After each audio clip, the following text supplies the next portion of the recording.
Nearly 180,000 people in Jackson, Mississippi have been without drinkable water for days, and it could be a while before it's back.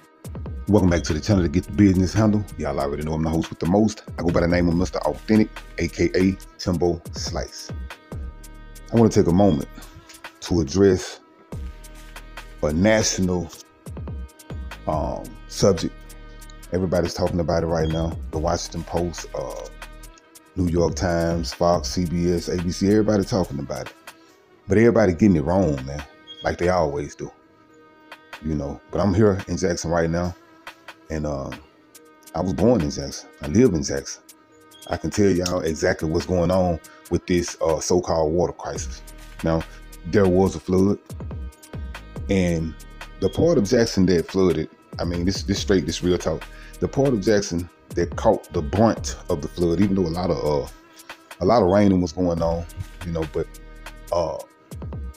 the affluent area of Jackson, a lot of white people stay out that way. Well, not a lot of, but yeah, more white people stay out that way than any other place in Jackson, put it like that. Because Jackson is a predominantly black city, and I'm going to go into that area because a lot of people not going into that area. That has a lot to do with what's going on in Jackson. But first of all, let me tell y'all this right here. This is what's taking place in Jackson. Yes, the water is undrinkable. Drinking this water is unthinkable. You see what I'm saying? So if that, but it's been that way. They acting like it just got that way. It been that way.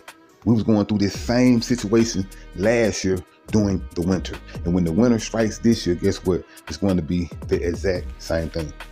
Without a doubt. Why is this so?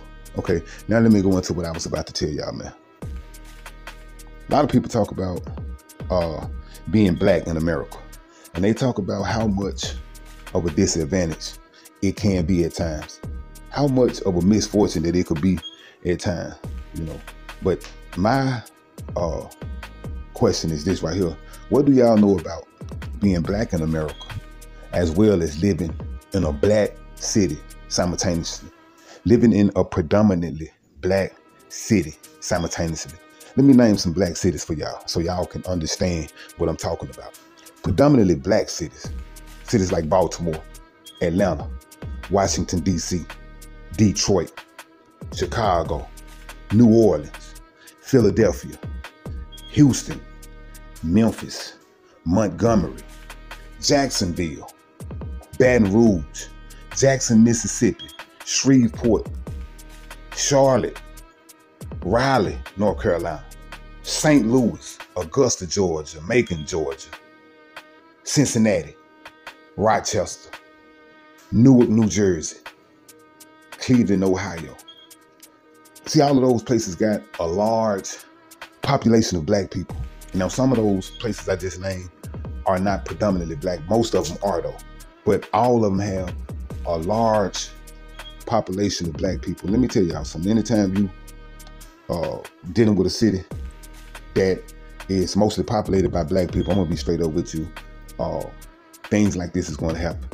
The infrastructure in Jackson is terrible. The streets here are terrible. They talking about the flooding, right? I'm going to show y'all the streets. You can go right outside of Jackson into one of these suburb areas where the white people done fled to. And I promise you, they not having problems out of their water system. I promise you, their streets compared to our streets look like they are paved with gold. All it is, the disproportionate issuing of funds. You go to white cities, you go to white towns, and the government sends money into those towns and cities with no problem. And that's why when you go there, the streets look good. That's why when you go there, I mean, the buildings are straight. You come here, especially like on the south side of Jackson and the west side of Jackson, a lot of the buildings done closed down and they boarded up. A lot of the houses done been burned down. Just like in Chicago, just like in Detroit, just like in Baltimore and Philly. This is what we're gonna continue to go through. Just like in Flint, Michigan, the water crisis. We stay in America. We send all this money over across seas, right? We send all this money over here, helping all these people. We just finished helping the peoples over there in Afghanistan. We helping the people in the Ukraine. We helping so many people cross seas, but we can't even get it right here. We can't even help our own people. You see what I'm saying? The United States government, the feds are not sending enough money into these black cities, these black towns, these black communities to make a real difference. That's what's going on. Now they're talking about FEMA. When FEMA send their funds through, most of them funds are going to hit white people's hands. And most of those people had flood insurance. They had flood insurance, so they're going to get that. Then they're going to come back and get the FEMA funds. But this is not for the people who really need those funds. Because like I just told y'all, most of the people who were allegedly affected by the flood were people who already got money, or white people. You see what I'm saying? That's what's going on in Jackson. And even when the feds send the money to Jackson, guess what? See, here in Jackson, you got to understand, the bureaucracy is black. Black mayor, black judges. Most of the police are black. Black sheriff. I done stayed in predominantly black places my whole life in Mississippi. Now, when I left here, I done stayed in predominantly white area. And guess what? You see the difference. Without a doubt, you see the difference. Even right here in Jackson, the suburb towns outside of Jackson, where the white people ran to, you can go out there and you will see the difference. I'm going to show y'all. It's a difference in the Family Dollar right here in Jackson, in the Family Dollar right next door in Pearl or Clinton. There's a difference in the Dollar Tree. There's a difference in the Dollar General. There's a difference in the Walmart. You go into any of those stores in Jackson and you go into those stores in another area and you're going to see, I promise you, you'll understand. It makes a difference. Where you are makes a difference. What color you are makes a difference. People talk about racism here in Jackson or in Mississippi. Racism do exist, but it's not done overtly. People ain't gonna come out, white boys ain't gonna come out and call you no nigga. Because if white boys come out and call you a nigga, it'll be a real problem. Now, racism don't exist like that down here. Because like I say, it's too many black people down here. And if you look up the crime rate, you will see that it is a real thing as well. So the racism ain't like that. You know, most white people here scared of niggas. But the racism is covertly, meaning this right here, is done through things like the misappropriate issuance of funds. Everybody ain't getting the same government funds. Every city, every town, the population might be the same, right? The population might be the same, but they not getting the same funds. They not getting the same funds for streets, for bridges, for the water system. You see what I'm saying? They not getting it. Everything in Jackson is outdated. And the reason why everything in Jackson is outdated is because Jackson is a predominantly black city. Most of the affluent white people are gone. They no longer live here. Most of the only white people stay here are dirt poor white people, homeless white people, and maybe middle class white people. The rich white people got up out here trying to get away from the niggas because the crime rate is too high. That's what I'm trying to tell you. Racism ain't where a white person will hang a nigga. Police ain't beating niggas because like here in Jackson, most of the police you're going to encounter are white. Are black. They are not white, they're black. Yeah, but they showing y'all, and that's the thing. Every time the news get it, everybody clout chasing right now. Everybody clout chasing. Even the news reporters.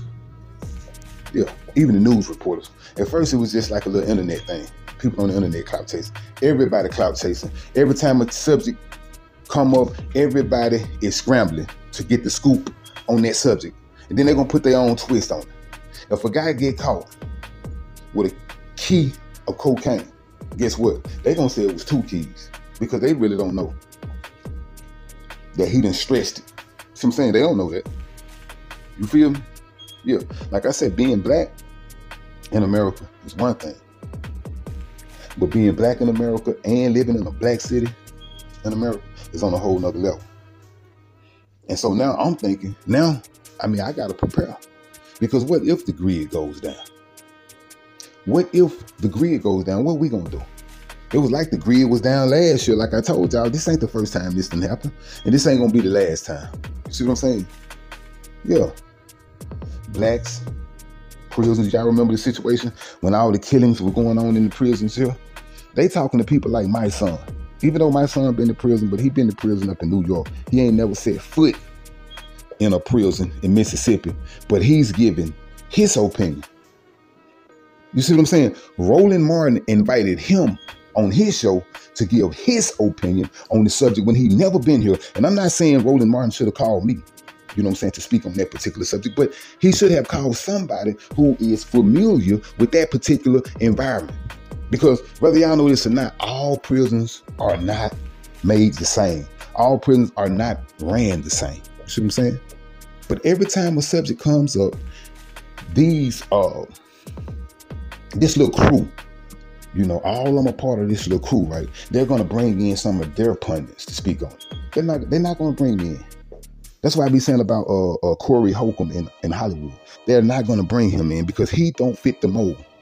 You see what I'm saying? You got to be a certain type of nigga to be brought into the fold. And if you don't fit that mold, you're not being brought into the fold. That's just point blank. And as far as the mayor goes, I mean, he's saying everything that he's supposed to say to make it sound good. You see what I'm saying? The feds, they're going to send some money they're going to put a Band-Aid on this bullet hole that's taking place in Jackson. Y'all heard me right. They're going to put a Band-Aid on this bullet hole. You see what I'm saying? This city done been shot in the head. And what they are about to do is take a Band-Aid and place that Band-Aid on their wound. That's all it's about to happen. They're not going to fix the water system. They're not going to fix the streets. You see what I'm saying? They're not going to tear down all of these abandoned houses. These condemned houses. They're not going to clean up all these empty lots. They're not going to do none of that. Because that's what it means to be black, living in a black city. That's what it means. Yeah. When Katrina hit in New Orleans, yeah, that's what it means to be black in a black city. New Orleans is one of those black cities I'm talking about. The drug epidemic in Newark, New Jersey, the car stealing in Newark, New Jersey, the drug epidemic in Baltimore, the banging up there in Chicago, predominantly black cities. This by design. Put all them niggas over there, let them niggas suffer, and let them niggas kill themselves. That's what it is, man. And I'm reporting live from Jackson. You see what I'm saying? I'm reporting live from Jackson, living in this. I'm not a reporter just coming to town, reporting, telling y'all anything. You see what I'm saying? I am a blogger that's right here in the city. And I'm telling y'all exactly what's going on. Some people making it worse than what it is. Some people making it less than what it is. But I'm telling y'all what it is. There is a crisis here, and there's going to continue to be a crisis here, just like there's a crisis in every black city in America. Y'all tell me what y'all think about this particular situation. If you stay in a black city, tell me about your experience in your particular black city. You see what I'm saying? In the comment section.